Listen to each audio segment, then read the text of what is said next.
This representation over here, 12,3, is not very nice to read. I want to now create a useful and nice string representation of each card so that we can see what's going on. So to do so, I'm going to define two lists over here, ranks and suits. There'll be a list of strings, and the ranks will just be text, one character text of the rank, so 2 through 9, then T for 10, Jack, Queen, King, Ace.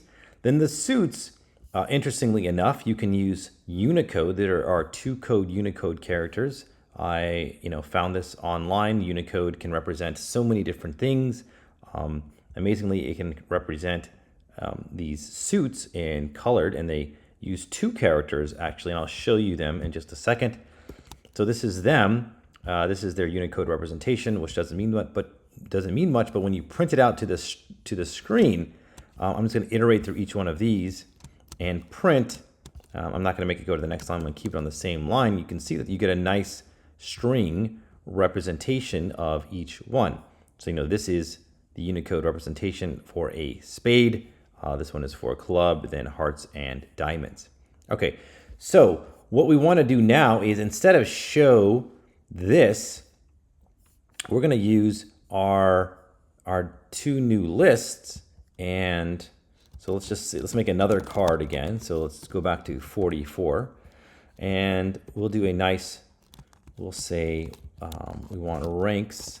I'm going to put card.rank in here, and then suits, card.suit. So card.rank again is just this number. So let me just take this, and so we can see that again. So the rank is 5 and the suit is 3. So what this is going to do is it's going to use the ranks list and find the 5th entry, and then also the 3rd suit. So remember, it's using the index. So 0, 1, 2, 3, 4, 5. So there should be a 7.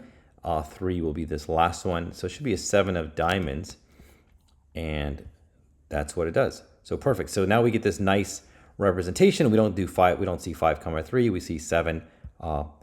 And then the diamond. All right, so we're going to use these two lists in order to get that nice text output.